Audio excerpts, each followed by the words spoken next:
Hi, everybody.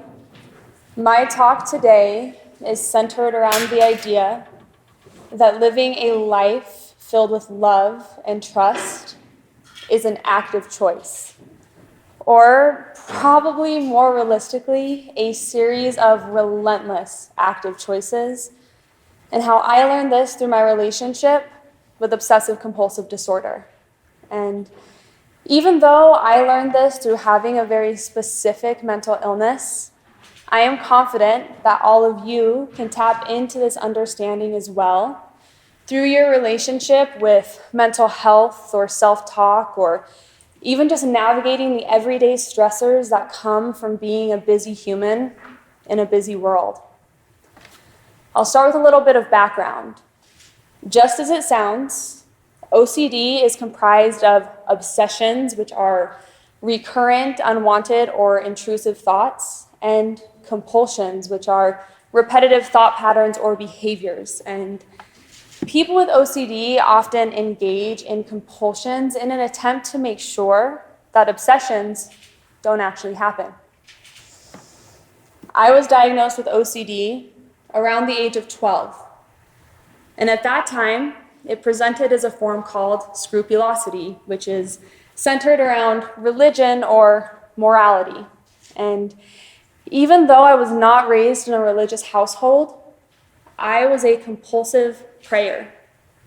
I prayed for what I imagine now to be upwards of probably 4 hours a day. If I left anything out of a prayer or fumbled over any words, I went all the way back to the beginning and I started over. I prayed for every homeless person I saw and every person I had learned that was sick. I believed through an obsessive fear that if I didn't pray for these people, something bad would happen to them or myself. And eventually, this turned into a fear that if I didn't pray for people, it would be so selfish that God would forsake me. I could become possessed, and something bad could happen to myself or my family. So, no pressure. And this is how OCD works for a lot of people. It takes the one thing that you're most afraid of, the last thing on this planet that you would ever want to happen, and it convinces you that it's right around the corner. As I got older, OCD started to present in ways that most people are probably more familiar with. There were phases during my undergrad where I was washing my hands upwards of 50, 60 times a day. I had uncontrolled cases of trichotillomania and excoriation disorder, meaning that my scalp was covered in bald spots from hair I'd pulled out, and my arms were covered in scabs from picking at my skin. I was convinced that cold sores were transmissible in air and were far more contagious than COVID-19. I wish that was an exaggeration. I had also developed a debilitating fear surrounding STIs, and in retrospect, I can see that this fear was quite irrational. I believed that contracting an STI from a public restroom toilet seat was not a chance, but a certainty. I got to the point that I thought that even touching the door handle to get into the bathroom could result in contracting some type of infection. And so I avoided public restrooms by all means necessary. And by all means necessary, I mean that there was more than once that I peed my pants walking to my car from campus because I refused to use the bathroom. So probably a good indication that things were not going very well.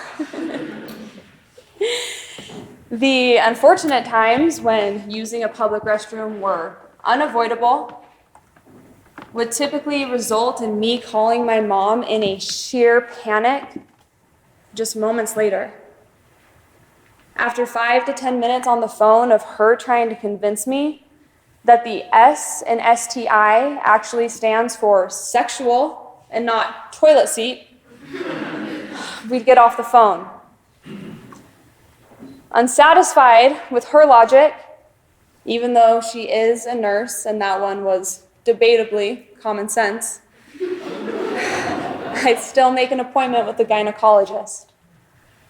And just to really drive home the idea of how irrational OCD can be, I'll just point out that during this time, I was working on a bachelor's of science in chemistry with an emphasis in biology. So, given the amount of biochemistry and biology classes I had taken, I had a pretty firm foundation for understanding the cellular world and how somebody might rationally contract a disease. But one of the hardest parts about living with OCD is rationally knowing how irrational your fears are, but the anxiety is so loud that you hand it the keys and you let it sit in the driver's seat. It was actually during a trip to the gynecologist where I realized that something really needed to change. As I was sitting there explaining to her how whichever bathroom I had used was resulting in my current demise, she stopped mid-exam, looked me dead in the eyes, and said, "Go home, Jade. You're at the wrong doctor. You need to see a psychologist." Mortified, I got off the table and I headed home. But not before she wrote me a prescription for Zoloft. And it was through the side effects of Zoloft that I learned, at least for myself, that the only thing worse than living with debilitating fear and anxiety was living in complete apathy. So, taking Zoloft was short-lived. I did, however, listen to her advice, and I looked up psychologists in my area that were taking my insurance and bringing on new OCD patients. And I found two options. I made an appointment with one of them, and by the end of our first appointment, he said, "I'm sorry, I can't take you on as a patient. I'm afraid I might make things worse." So, that relationship was also short-lived. The second psychologist never called me back. So, at that time, I was feeling pretty stuck. I didn't know where to turn. And before I continue, one thing I really want to make clear is that I support therapy. I support medication. I had a therapist in high school who completely changed my life. And for a lot of people and a lot of situations, these are wonderful interventions. But at this point in time, they had left me feeling worse, not better. But thankfully, this was right around the time that my intuition started to kick in. And it told me, try meditation. So, with nothing to lose, I started a regular daily practice. I started simply just about 5 minutes a day, working with a couple of different applications, and really focusing on breath awareness and mantras like, I am healthy, I am safe, I trust my body, I choose love. And let me tell you, fake it till you make it really describes the beginning of my meditation career. Neural pathways are like tunnels, and the more you use a specific pathway, the deeper you dig that tunnel, and consciousness flows that way more easily. Imagine how deep these tunnels can get when they have been obsessively and compulsively utilized for over a decade. But thankfully, something told me to stick with meditation. And over time, what I can only describe as mental health miracles began to take place.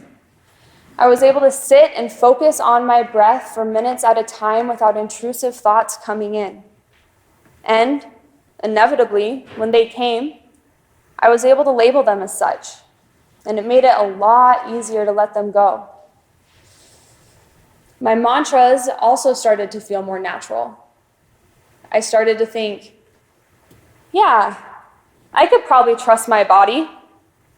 I'm most likely not going to die. We'll call it 60-40. And those might sound like bad odds right now, but for someone who thought she was actively dying every day, those are pretty good odds. And it didn't stop there.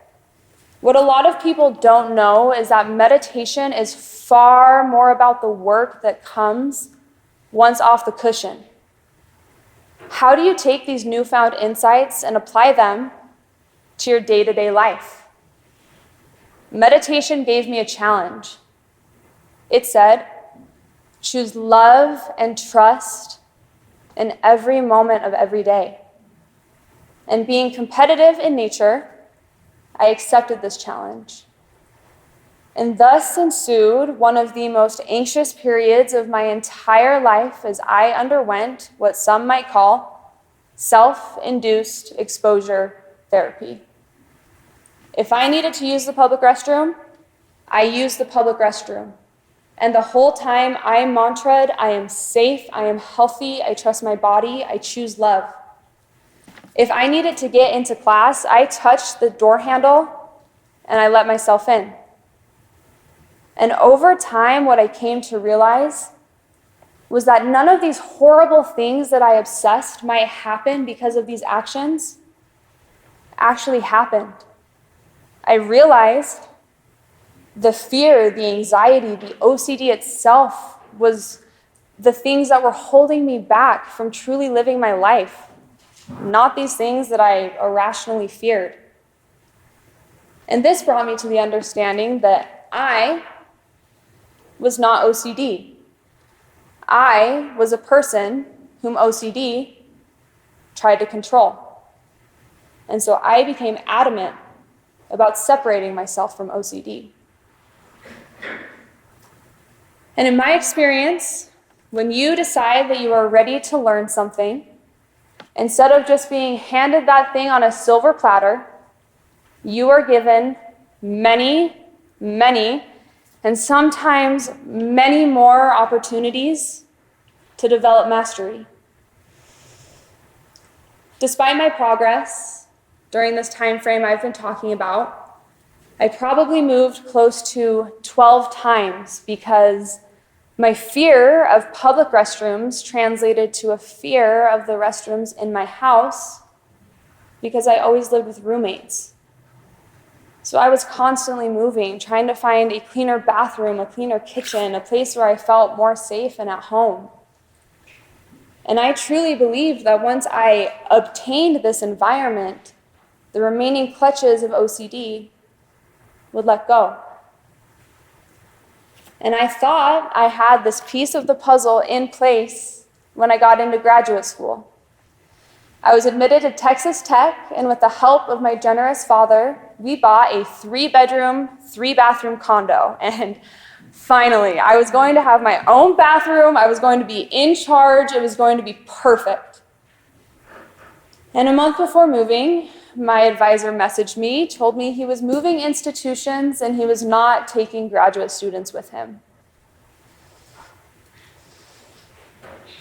Thankfully, however, I was admitted here to Montana State University just a few days later.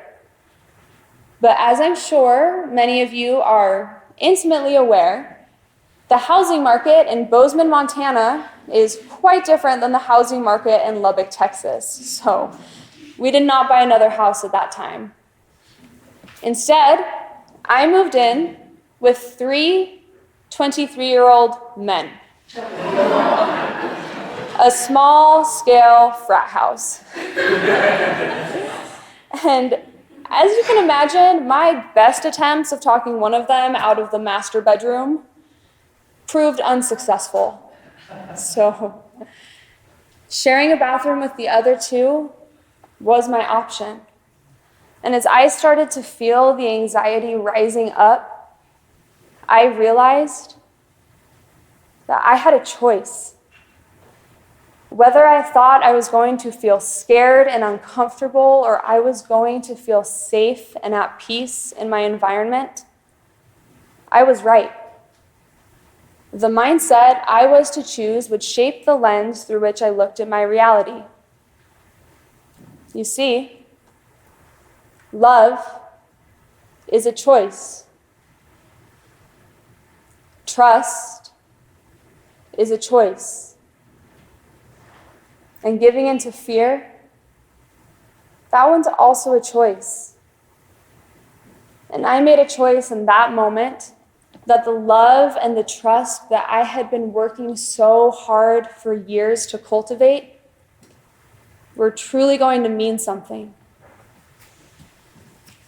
And it is with the deepest sense of gratitude that I am able to stand in front of all of you today and say that I have been living at this small-scale frat house for 7 months, and for the first time in my adult life, I feel safe and at peace and comfortable in my home. I realized that obtaining my own bathroom, obtaining any physical thing, would never have been the solution. I needed to attain the mindset that set me free. And these days, I don't think twice about using a public restroom. Usually. And my spiritual practice is healthy, and it's built on love. Of course, I still have my moments of fear and anxiety, but I know it's my choice whether or not they persist. William James, father of American psychology, once said, "The greatest weapon against stress is our ability to choose one thought over another." We all have the capacity to choose which thoughts we give our power to in every moment. These choices shape the way we view our reality, and therefore, they shape the way we live our lives. And so I challenge all of you, go out and choose love and choose trust, especially in the face of fear and doubt, because fear and doubt lose their power in the presence of love and trust. Thank you.